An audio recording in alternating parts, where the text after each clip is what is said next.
السلام علیکم ورحمۃ اللہ وبرکاتہ۔ نحمده ونصلی علی رسولہ الکریم، اما بعد۔ محترم دوست و بزرگوں اور میرے عزیز ساتھیوں، ہم یہ مسلسل سنتے ہوئے آ رہے ہیں کہ زکوٰۃ کا نکالنا یہ ہم پر صاحب نصاب ہونے کے اعتبار سے فرض ہے۔ پوری حساب کر کے زکوٰۃ کو نکالا جائے، پورے علم کے ساتھ نکالا جائے، اس بات کو ہم نے تفصیل کے ساتھ سنا۔ لیکن اس کا جو دوسرا حصہ ہے یہ اور بھی زیادہ اہمیت کا حامل ہے کہ زکوٰۃ نکالنا بھی فرض ہے اور زکوٰۃ مستحق تک پہنچانا بھی فرض ہے۔ ہم نے زکوٰۃ نکال دی، بہت اچھا کام کیا، اپنے آپ کو اللہ کے عذاب سے بچا لیا، اپنے آپ کو بخل سے پاک کرنے کے لیے ہم نے ایک بہت بڑی پہل کی، عبادت مالی کا ایک بہت بڑا حصہ ہم نے ادا کر دیا۔ لیکن اب دوسری چیز یہ ہے کہ اس کو صحیح جگہ پر پہنچایا جائے، ورنہ اتنا سب کرنے کے باوجود ہماری زکوٰۃ ادا نہیں ہوگی، صاف چیز ہے یہ۔ اب ہم یہ کہیں گے کہ زکوٰۃ تو پہلے نکالو۔ زکوٰۃ نکالنے سے ایک نفس پر بوجھ آتا ہے، کیونکہ آدمی سوچتا ہے کہ اتنا مال کم ہو گیا۔ ایمان والے یہ نہیں سوچتے، ایمان والوں کے ذہن میں بات آتی بھی ہے تو اس بات کو نکالتے ہیں اور یہ کہتے کہ نہیں، میرا مال انشاءاللہ بڑھے گا، کیونکہ اللہ کا وعدہ ہے۔ تو ایک چیز یہ ہے کہ پہلے تو مال نکالو، اور پھر مال نکالنے کے بعد اس کو صحیح جگہ تک پہنچاؤ بھی، ڈبل ٹینشن۔ تو دوستوں، میں نے جمعہ میں بھی اس بات کو کہا تھا کہ گورنمنٹ کی طرف سے ہمارے اوپر کچھ ڈاکیومنٹ بنانے کمپلسری ہوتے ہیں، آدھار کارڈ بناؤ، پین کارڈ بناؤ، یہ بناؤ وہ بناؤ، جس میں ہمارا پیسہ خرچ ہوتا ہے، فری میں نہیں ہوتا، ہمارا وقت بھی خرچ ہوتا ہے، اور پھر اس کے اندر ہزار قسم کے جھمیلے بھی ہوتے ہیں۔ لیکن آدمی وہ بنانے سے کتراتا نہیں ہے، بلکہ کسی نہ کسی طرح سے اپنی ذمہ داری سمجھ کے اس کو بناتا ہی ہے۔ جیسے آدھار کارڈ جو نئے بن رہے تھے تو لوگوں نے رات بھر جاگ کر، رات بھر لائن لگا کر آدھار کارڈ بنوا کے لیا، کہ 100 لوگ رات بھر جاگ رہے ہیں آدھار کارڈ کے لیے، صبح اٹھ کر خالی 50 فارم ملتے ہیں، باقی لوگ کو بولتے ہیں میں گھر پہ جاؤں۔ تو کوئی ایسا ہے بولے ارے بہت ٹینشن دے رہے، جانے تو، کرنے کا ہی نہیں، بنانے کا ہی نہیں آدھار کارڈ۔ اس کو معلوم ہے کہ اگر ابھی نہیں بنایا تو پھر دوسری اور بھی مشکلات آئے گی۔ تو دین کا بھی کوئی بھی عمل اگر ہم کو بوجھ پڑ رہا ہے ہمارے اوپر تو ہم اس کو چھوڑے نہیں، بلکہ ہم اس کو کریں، ورنہ آگے اور مشکلیں آ سکتی ہیں۔ تو اب تک تو ہم نے سنا تھا زکوٰۃ کتنی نکالنا، کیسے نکالنا، زکوٰۃ کس پہ واجب ہے۔ اب ایک بہت اہم حصہ ہم یہ سنیں گے کہ زکوٰۃ ہم نے پوری نکال دی، اب یہ کس تک پہنچانا واجب ہے، اور اگر کسی ایسے شخص کے پاس چلی گئی جس کو شریعت نے دینے سے منع کیا ہے تو ہماری زکوٰۃ ادا نہیں ہوگی۔ اللہ کے نبی صلی اللہ علیہ وسلم کے پاس ایک شخص آیا، کہنے لگا کہ آپ کو اللہ نے جو مال دیا ہے اس میں سے میرے لیے بھی مال مقرر کر دیجئے، مجھے زکوٰۃ کا مال دیجئے۔ اللہ کے نبی صلی اللہ علیہ وسلم نے ارشاد فرمایا کہ زکوٰۃ کو اللہ رب العزت نے کس کو دینا ہے، زکوٰۃ کس کو دینا ہے، یہ اللہ رب العزت نے کسی نبی پر بھی نہیں چھوڑا اور نہ نبی کے علاوہ پر چھوڑا ہے، بلکہ اللہ رب العزت نے خود ہی اس کا فیصلہ کیا ہے کہ زکوٰۃ کس کو دینی ہے۔ اور قرآن مجید کے اندر اللہ رب العزت نے اس کے 8 مصارف بیان کیے ہیں۔ مصارف کہتے ہیں مصرف کی جمع، مصرف کہتے ہیں خرچ کرنے کی جگہ کو۔ مصرف کس کو کہتے ہیں کہ میں نے اس مصرف میں اپنا مال خرچ کیا، تو وہ خرچ کرنے کی جگہ کو مصرف کہا جاتا ہے۔ تو اللہ رب العزت نے 8 جگہ بتائی ہے جہاں پر زکوٰۃ کا مال خرچ کر دیا جائے تو قبول ہوگا، ادا ہو جائے گی زکوٰۃ، اور اگر اس کے علاوہ میں خرچ کیا گیا تو ہماری زکوٰۃ ادا نہیں ہوگی، پیسہ تو چلا جائے گا، پھر سے زکوٰۃ نکالنا ضروری ہو جائے گا۔ تو کیا ہے وہ 8 مصارف؟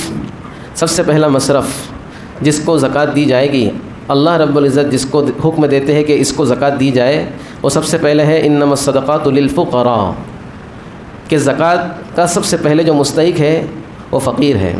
کون ہے؟ فقیر۔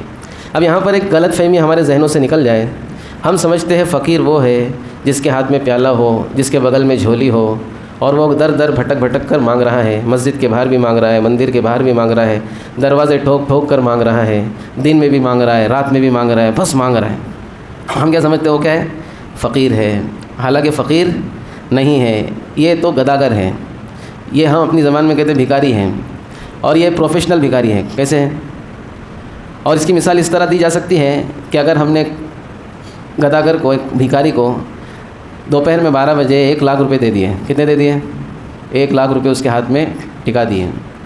اور 12:15 بجے آ کے دیکھے تو پھر سے بھیک مانگتے کھڑا ہوا 15 منٹ میں بھی. کیوں؟ کیونکہ وہ اپنی ضرورت پوری کرنے کے لیے نہیں مانگ رہا ہے، اس نے مانگنے کو اپنا مقصد بنا لیا ہے. اور عجیب عجیب دوستوں کارگزاری آپ کو ملیں گی کہ فلاں بھکاری جو ہے الاس نگر کے اندر مر گیا، جب اس کی جھوپڑی میں تلاشی لی گئی تو 15 لاکھ روپے اس کے پاس ملے. فلاں بھکاری کی جھوپڑی جل گئی، آگ لگ گئی کسی وجہ سے، تو کئی لاکھ روپے کے نوٹ جل گئے اس کے اندر، گونی بھر بھر کے پیسہ ان کے پاس. تو ایسے لوگوں کو اگر ہماری زکوٰۃ چلی جائے تو زکوٰۃ ادا ہونے والی نہیں ہے. اور میں نے یہ بھی کہا تھا کہ زکوٰۃ کا ایک مقصد یہ ہے کہ مسلمان معاشرے کے اندر معیشت کے اعتبار سے، اکنامی کے اعتبار سے مسلمان جو ہے اوپر آئے. اور یہ اس وقت تک ممکن نہیں ہے جب تک غلط ہاتھوں میں پیسہ جاتا رہے گا. اس لیے ہم اس بات کو سمجھیں کہ ہر مانگنے والا فقیر نہیں ہوتا، اور آج کل تو بالکل نہیں ہوتا. اس لیے ہماری ذمہ داری ہے کہ فقیر کون ہے اس کو سمجھیں. فقیر دوستو وہ ہے، شریعت فقیر اس کو کہتی ہے جس کے پاس کوئی کمائی کا ذریعہ نہ ہو اور وہ مالدار بھی نہ ہو. ایک آدمی مالدار ہوتا ہے، باپ دادا کی کوئی پراپرٹی ہوتی ہے کہ اس کے پاس، لیکن کوئی کام دھندا نہیں کرتا ہو تو اس کو فقیر نہیں بولیں گے. تو 2 شرطیں ہیں، ایک تو یہ کہ اس کے پاس مال نہ ہو، دوسرا کمائی کا ذریعہ نہ ہو، اور اس کے اندر اس طرح سے کمائی کا ذریعہ نہ ہو کہ وہ کوشش تو کرتا ہو. ایک آدمی بولے میرے کو کوئی کمائی کا ذریعہ ہی نہیں ہے، کمائی کا ذریعہ ہی نہیں ہے. کیوں نہیں ہے؟ بولے گھر میں سے نکلنے دل ہی نہیں ہوتا. جیسا دروازے پہ جاتا ہوں ایسا باہر نکلنے کے لیے تو کوئی تو چیز میرے کو ایسا اندر ڈھکیلتی ہے. بولے اندر ہی رہے تو اچھا ہے. تو ایسے شخص کو جو ہٹا کھٹا ہو، کام دھندے پر قدرت رکھتا ہو لیکن دل نہیں ہوتا اس کا کام کرنے کو، پھر کیا دل ہوتا؟ بولے گودڑی لے کے سونے کا دل ہوتا، کمبل لے کے ٹھنڈی کا مزہ لینے کا، بستر میں سوتے رہنے کا. تو ایسے شخص کو زکوٰۃ نہیں دی جائے گی. جو کوشش کرتا ہو، اپنے بیوی بچوں کی فکر میں لگا ہوا ہو، لیکن اس کے پاس صلاحیت نہیں ہے، کہیں پہ کام پہ جاتا ہے تو اس کو بولتے بھائی تو گھر پہ جا، تو کام کرنے کے لائق گھر پہ جا تو ایسا شخص جو کوشش کرنے کے باوجود اس کے پاس پیسہ نہ ہو اس کو کیا کہیں گے؟ فقیر کہیں گے. یا پھر ایسا شخص جو کوشش کرتا ہے، اس کو کبھی کام مل جاتا ہے کبھی کام نہیں ملتا، اس کا ایک مہینے کا خرچ مثال کے طور پہ 15,000 روپے ہے یا 10,000 پکڑو، اس کا ایک مہینے کا خرچ 10,000 روپے ہے اور وہ مہینے بھر میں 1-2 ہزار روپے کما پاتا ہے، مطلب 50% بھی نہیں کماتا ہو، جتنی اس کی ضرورت ہے اس کا آدھا بھی نہیں کماتا، اس کو کیا کہیں گے؟ فقیر کہیں گے. دوسرا فرمایا مسکین. مسکین اور فقیر میں یہ فرق ہے. مسکین اس کو کہتے ہیں جو لوگوں کے سامنے ہاتھ نہیں پھیلاتا. فقیر جو ہے کبھی کبھار لوگوں کے سامنے ہاتھ پھیلا دیتا ہے واقعی ضرورت کے تحت، لیکن مسکین وہ ہے جو بہت غیرت مند ہوتا ہے اور لوگوں کے سامنے ہاتھ نہیں پھیلاتا، اور اس کی کمائی کا ذریعہ تو ہوتا ہے لیکن اس کمائی سے ضرورتیں پوری نہیں ہوتی. جیسے مثال کے طور پر اس کا 10,000 روپے خرچ ہے مہینے کا، لیکن اس کی کمائی جو ہے 50% سے تھوڑی اوپر ہے، 6,000-7,000 کماتا ہے، لیکن اس کے باوجود اس کی بہت ساری ضرورتیں پوری نہیں ہو پاتی. میرے الفاظ پر غور کریں، میں ضرورتوں کا نام لے رہا ہوں، خواہشات کا نام نہیں لے رہا ہوں، کیونکہ خواہشات کبھی بھی کسی کی پوری نہیں ہو سکتی. بولے مولانا میرے کو جو ہے 20,000 روپے پگار ہے اور راشن پانی کا خرچہ تو نکل جاتا ہے، لیکن ابھی پچھلی بار جو ہے میں نے سوچا تھا کہ iPhone 14 لے لوں، لیکن جم ہی نہیں رہا ہے، تو میں مسکین ہوں کیا؟ اس کو iPhone 14 چاہیے تو یہ مسکین نہیں ہے. سمجھ میں آ رہی بات؟ 14 بولے تو تھوڑا الگ لگتا ہے، 14 iPhone 14 ٹھیک ہے. تو مسکین وہ ہے جس کی کمائی اتنی ہو کہ اس کی ضرورتیں بھی اس سے پوری نہ ہو رہی ہو. ایسے لوگوں کو تلاش کر کے ہم زکوٰۃ دینے کی فکر کریں، کوشش کریں. ٹھیک ہے، تو 2 ہو گئے. تیسرا مصرف ہے عاملین زکوٰۃ. اللہ کے نبی صلی اللہ علیہ وسلم کے زمانے میں دوستو زکوٰۃ کو ہلکے میں نہیں لیا جاتا تھا. آج آپ دیکھیں ہمارے معاشرے کے اندر بہت کم ایسے ممبر بھی ہوں گے جہاں سے زکوٰۃ کا مفصل بیان ہوتا ہوگا. بہت سارے لوگ جو ہے زکوٰۃ کو بہت سرسری لیتے ہیں، بہت ہلکے میں لیتے ہیں، اس لیے امت کے اندر زکوٰۃ کو پورا نکالنے کا مزاج بھی ختم ہوتا جا رہا ہے اور صحیح جگہوں پر زکوٰۃ پہنچانے کا مزاج بھی ختم ہوتا جا رہا ہے. اللہ کے نبی صلی اللہ علیہ وسلم کے زمانے میں زکوٰۃ کو بہت اہمیت دی جاتی تھی. اس کے لیے لوگ مقرر تھے جو گاؤں دیہات جا کر لوگوں کو بتاتے تھے کہ تمہارے مال میں اتنی زکوٰۃ کا نکلنا ضروری ہے. ان سے لے کر اسی گاؤں کے اندر، اسی بستی کے اندر اگر فقیر مسکین اور جو لوگ ہوتے تھے ان میں تقسیم کر دیا جاتا تھا. اللہ کے نبی صلی اللہ علیہ وسلم نے اس کی اہمیت اتنی مرتبہ بتائی ہے کہ جو بھی شخص دعوت کی نسبت پر کسی ملک میں جاتا، حضرت معاذ رضی اللہ عنہ گئے اور بڑے بڑے صحابہ کو اللہ رب کے نبی صلی اللہ علیہ وسلم نے دوسرے ملکوں میں دعوت کی نسبت پر بھیجا ہے، تو ان کو یہ ایک سمجھا کر بھیجا ہے، ان کو ہدایت دی ہے کہ تم سب سے پہلے جا کر ایمان لانے کو کہو۔ جب وہ ایمان لے آئے ان کو نماز کا حکم دو، جب وہ نماز بھی پڑھنے لگے تو ان کو یہ بتاؤ کہ اللہ نے تمہارے مال میں زکوٰۃ فرض کی ہے، اور ان کے مال میں جو صاحب نصاب ہیں ان سے لے کر انہی کے غریبوں میں تقسیم کرو، اور ان کا عمدہ مال لینے سے بچو۔ تو زکوٰۃ کی اہمیت اتنی ہے کہ دعوت کے اندر تیسرے نمبر پر زکوٰۃ ہے، کہ جس ملک میں جاؤ لوگ اسلام قبول کریں، تیسرے نمبر پر ان کو زکوٰۃ نکالنے کو کہا جائے اور ان کے غریبوں ہی میں تقسیم کر دیا جائے۔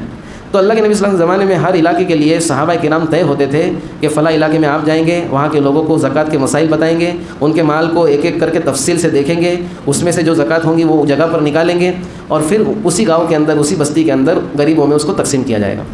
جس کی وجہ سے دوستو اللہ کے نبی صلی اللہ علیہ وسلم کے زمانے میں مدینہ کے اطراف میں اور جن جن علاقوں میں اللہ کے نبی صلی اللہ علیہ وسلم کے طرف سے عاملین جایا کرتے تھے، بہت اچھا نظام بنا ہوا تھا۔ اور پھر صحابہ کے زمانے میں، خلفاء کے زمانے میں، حضرت ابو بکر صدیق رضی اللہ عنہ، حضرت عمر، حضرت عثمان، حضرت علی، اور جیسا اسلامی دور چلتا رہا ہے، یہ تمام دوروں کے اندر چیز رائج رہی ہے، جس کی وجہ سے مسلمانوں کے اندر ایک دور، اسی زمانے میں ایسا دور بھی آیا کہ زکوٰۃ لینے والا کوئی نہیں ملتا تھا، زکوٰۃ لینے والا کوئی نہیں ملتا تھا، کیونکہ زکوٰۃ کا مقصد یہ بھی ہے کہ اس سال جو زکوٰۃ لے رہا ہے یا 2-3 سال تک لے رہا ہے، اس کے اندر زکوٰۃ لے کر اور لوگ اس کو زکوٰۃ دے کر اتنا مضبوط بنا دے کہ وہ کچھ سالوں کے بعد زکوٰۃ دینے والا بن جائے۔ تو یہ اللہ کے نبی صلی اللہ علیہ وسلم کے زمانے میں نظام تھا۔ اس کے لیے عاملین طے تھے، عاملین جن کا مستقل وہی کام تھا، صرف رمضان کے لیے خاص نہیں تھے۔ ہم سمجھتے ہیں رمضان میں زکوٰۃ نکالنے کا، رمضان میں نکالنا بہت اچھی بات ہے، لیکن سال بھر ان کے پاس یہ کام تھا کہ وہ گاؤں گاؤں، بستی بستی جا کر لوگوں کو بتاتے تھے کہ تمہارے مال میں اللہ کا کتنا حق ہے، کتنا نکالنا ہے، اور وہاں پر تقسیم کرتے تھے۔ تو اس میں ان کا پورا وقت لگتا تھا۔ تو اللہ رب العزت نے ان لوگوں کو بھی اس کے اندر شامل کیا ہے کہ ان کی جو تنخواہ ہوگی عاملین کی، وہ بھی زکوٰۃ کے مد سے دی جائیں گی، اگرچہ وہ خود کروڑ پتی ہو۔ یہ بھی بات سمجھیں، یہ ان کے لیے خاص اللہ نے حصہ مقرر کیا ہے، اگرچہ ان کے پاس کتنا ہی مال ہو، لیکن جو محنت کرتے ہیں اس کے لیے ان کو اس کے اندر دیا جائے گا۔ ابھی آج ہمارے زمانے کے اندر جو مدارس کے سفیر حضرات آتے ہیں، چندے کے اوپر جو مقرر رہتے ہیں، مسجدوں میں جا کر اور بہت ساری جگہوں پر جا کر مدرسے کے لیے چندہ جمع کرتے ہیں، وہ بھی عاملین میں شمار ہوتے ہیں، لیکن اصل عاملین وہی ہے جو میں نے تفصیل سے بیان کیا۔ اسی طرح تالیف قلب کے لیے چوتھا جو مصرف بتایا اللہ رب العزت نے، وہ ہے تالیف قلب۔ اگر کوئی شخص اسلام کی طرف اپنے پرانے مذہب کو چھوڑ کر آتا ہے تو یہ چیز بڑی مشکل چیز ہے۔ جب کوئی شخص اسلام کی طرف آتا ہے، اسلام قبول کرتا ہے، تو وہ اپنے گھردار کو، اپنے ماں باپ کو، اپنے کاروبار کو، اپنے ماں باپ کی پراپرٹی کو، سب چیزوں کو چھوڑ کر آتا ہے۔ تو اللہ رب العزت نے اس کے لیے بھی زکوٰۃ کے مصارف میں سے ایک حصہ طے کیا ہے کہ اس کی دل جوئی کے لیے، تاکہ اور لوگ جو ہے اسلام کی طرف متوجہ ہو، ان کے لیے آسانیاں پیدا ہو، تو اللہ رب العزت نے ایک مصرف یہ بھی بنایا کہ نو مسلم کی دل جوئی کے لیے زکوٰۃ دی جا سکتی۔ اس میں اور بھی تفصیل ہے، لیکن ہم اوپر سے اتنا سمجھ لیں۔ آگے اللہ رب العزت نے فرمایا مقروض، جس نے کسی جائز کام کے لیے قرض لیا ہو، اس کو بھی زکوٰۃ دی جائے گی، اللہ کی طرف سے طے ہے۔ اس کے اندر دوستو بعض لوگ ناجائز کام کے لیے قرض لیتے ہیں اور پھر کہتے ہیں کہ ہمارے اوپر قرض ہے، ہم کو زکوٰۃ دے دو۔ تو اس سے بچنا چاہیے، احتیاط کرنا چاہیے۔ اس سے کیا ہوگا، اگر ہم نے ناجائز کام جس نے کیا ہے پیسہ لے کر کے اس کو ہم نے زکوٰۃ دی، تو وہ اور ناجائز کام میں آگے بڑھ سکتا ہے، وہ لیتا رہیں گا، ہم زکوٰۃ دیتے رہیں گے، اس طرح ہم ناجائز کام کے اندر اس کے مددگار ثابت ہوں گے۔ تو اس لیے علماء نے شرط لگائی کہ جائز کام میں جس نے قرض لیا ہے اس کے قرض ادا کرنے کے لیے ہم کو دینا ہے، زکوٰۃ دے سکتے نہیں، دینا ہے۔ ایک بہت بڑا مصرف ہے کہ جس نے قرض لیا ہے اس کو زکوٰۃ دی جائے۔ اسی طرح فی سبیل اللہ، قرآن مجید کے اندر فی سبیل اللہ کا لفظ آیا ہے، اللہ کے راستے میں، لیکن اس کا مفہوم بہت وسیع ہے۔ خاص طور پر جو لوگ اسلامی سرحدوں کی حفاظت کے لیے اللہ کے راستے میں ہمیشہ تیار رہتے ہیں، ان کے لیے زکوٰۃ کا نظام، ان کے لیے ایک مصرف ان کو طے کیا گیا ہے۔ اللہ کے نبی صلی اللہ علیہ وسلم کے زمانے میں بہت سارے صحابہ اس پر مقرر تھے کہ وہ سرحدوں کی حفاظت کرے، جب اللہ کے راستے میں نکلنے کو کہا جائے، اپنی جان دینے کا موقع آ جائے، اس وقت اپنی جان دینے کو بھی وہ کیا کرے، تیار رہے۔ تو فی سبیل اللہ کا مفہوم بڑا وسیع ہے، لیکن بعض لوگوں نے اس کو اتنا وسیع کر دیا ہے کہ ہر چیز کو فی سبیل اللہ بنا دیتے ہیں۔ جیسے بعض لوگوں نے فی سبیل اللہ کا یہ مطلب بھی لے لیا کہ مسجد بھی بن رہی تو فی سبیل اللہ ہی بن رہی ہے، تو مسجد میں بھی زکوٰۃ کا پیسہ لگاؤ، نعوذ باللہ۔ دوستو زکوٰۃ کے اندر ایک قاعدہ ہے، ہمیشہ یاد رکھے کہ زکوٰۃ کی تملیک ضروری ہے، جس کو ہم دے رہے ہیں اس کو اس کا مالک بنانا ضروری ہے۔ جیسے کل ایک مسئلہ گزرا تھا کہ اگر ہمارا کس کے اوپر قرضہ ہے اور وہ ہم کو پیسہ ملنے والا نہیں ہم کو لگ رہا ہے، تو ہم قرضہ معاف کر کے زکوٰۃ ہماری ادا نہیں ہوگی، کہ ہم کو زکوٰۃ تو دینا ہی ہے، تو اس کو ہی دے دیتے کا مطلب یہ کہ اس کا قرضہ معاف کر دیتے ہیں، تو ایسی زکوٰۃ ادا نہیں ہوگی، کیونکہ یہ تملیغ کہاں ہوئی؟ ہم نے جو جیب میں زکوٰۃ رکھے ہے اس کا مالک کہاں بنائے اس کو؟ وہ تو جو ہم نے پہلے پیسہ دیے تھے اس کو معاف کر رہے ہیں، تو ایسی زکوٰۃ ادا نہیں ہوتی۔ اب ہم مسجد کو اگر زکوٰۃ دے دیں گے تو زکوٰۃ کا مسجد کا مالک کون ہے؟ ارے مسجد کس کی ہے؟ اللہ کا گھر ہے، تو کیا ہم اللہ کو زکوٰۃ دے رہے ہیں؟ نعوذ باللہ۔ اس لیے دوستو بعض لوگوں نے فی سبیل اللہ کا بڑا وسیع کو جو زیادہ اوسع کر دیا، بہت زیادہ وسیع کر دیا ہے۔ بولے جو ہے ہم لوگ جو ہے اپنے علاقے کے اندر جو ہے یتیم بچوں کی فکر کرتے ہیں، ہم بھی فی سبیل اللہ، ہم کو بھی زکوٰۃ دو۔ ایسا نہیں ہے بھائی، فی سبیل اللہ کا مطلب یہ ہے کہ اس کے اندر بہت تفصیل ہے، اس کو علماء سے پوچھیں، اس کو جانکاروں سے، مفتیان کرام سے پوچھیں جن کو اللہ نے شریعت کا علم دیا ہے۔ ہر جگہ پر فی سبیل اللہ کو ہم فٹ نہیں کر سکتے۔ اسی طرح دوستو 7واں جو مصرف ہے وہ ہے مسافر۔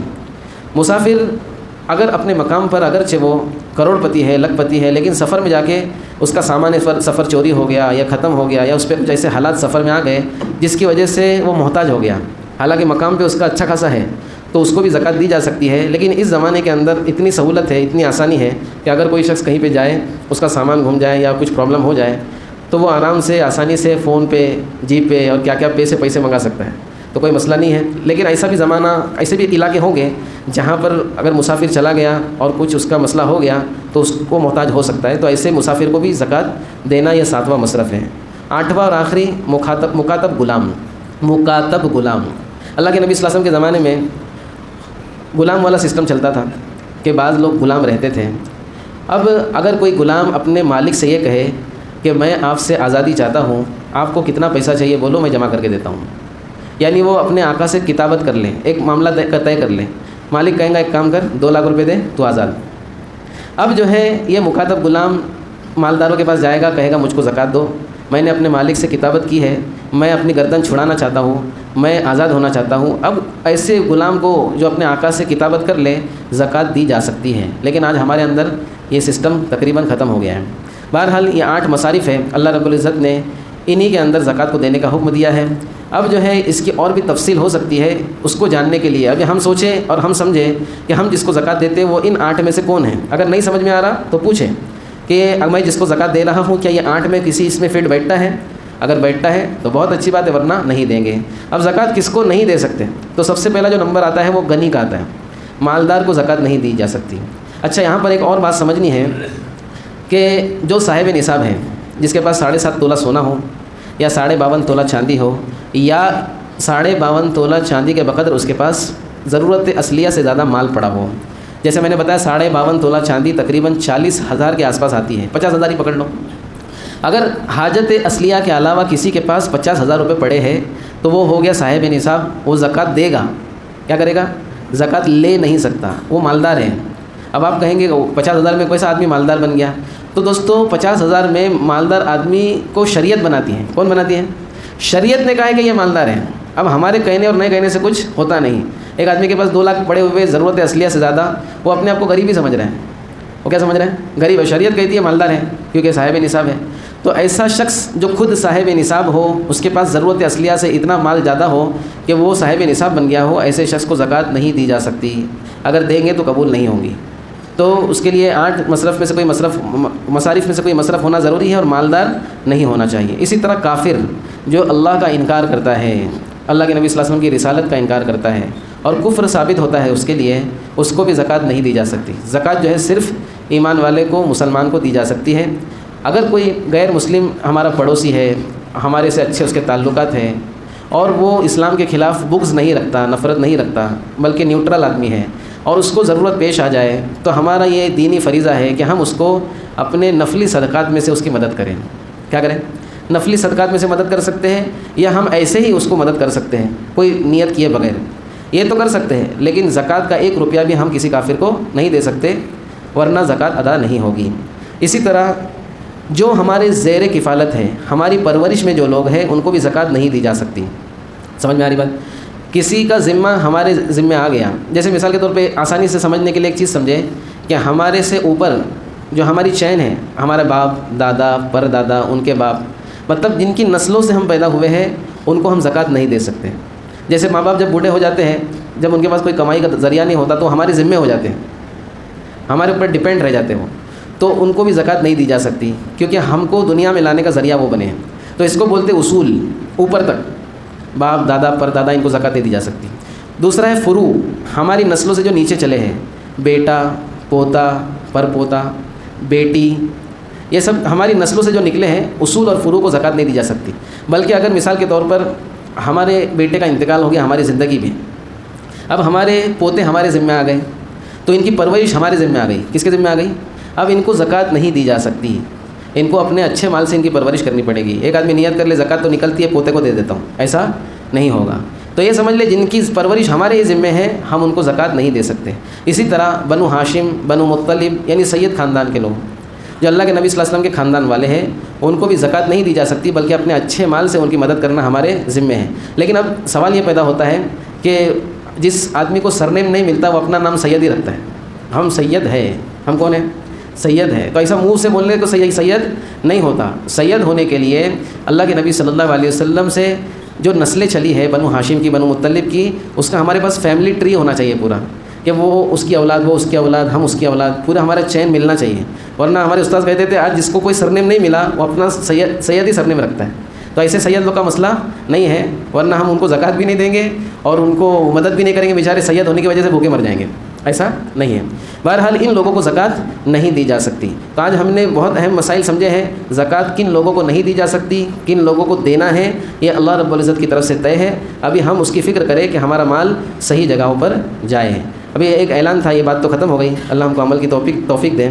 اعلان یہ ہے کہ جو لوگ اعتکاف میں بیٹھنا چاہتے ہیں تو سب سے پہلی بات تو یہ ہے کہ سنجیدہ قسم کے لوگ، اور بہتر ہے کہ شادی شدہ لوگ اعتکاف میں بیٹھیں، اور چھوٹے بچوں کو بیٹھنے کی تو بالکل اجازت ہے ہی نہیں۔ لیکن جو نوجوان سنجیدہ قسم کے ہیں وہ لوگوں کو بیٹھنا ہے تو پہلے آئے، اجازت لیں، میرے پاس آئے، میں ٹرسٹیوں سے بات کروں گا، پھر ان کو بیٹھنے کی اجازت ہے۔ کیونکہ ہر سال یہ دیکھا جاتا ہے کہ نوجوان بچے بیٹھتے ہیں، پھر ان کے ساتھ جو نہیں بیٹھے 4-5 وہ بھی آ جاتے ہیں، پھر رات کو مال پوا آتا، پھر چائے بنتی، اور ایک دم مطلب پارٹی کا ایک موڈ بن جاتا ہے اور پارٹی کا موڈ بن جاتا ہے۔ تو یہ مسجد پارٹی کرنے کے لیے اور فالتو گیری کرنے کے لیے نہیں ہے۔ تو اس کے لیے انشاءاللہ اس سال بالکل برداشت نہیں کیا جائے گا مسجد کی بے حرمتی کو۔ تو جو نوجوان بیٹھنا چاہتے ہیں وہ آئے، اور پھر انشاءاللہ آگے کی بات آنے کے بعد ان کو سمجھ میں آ جائیں گی۔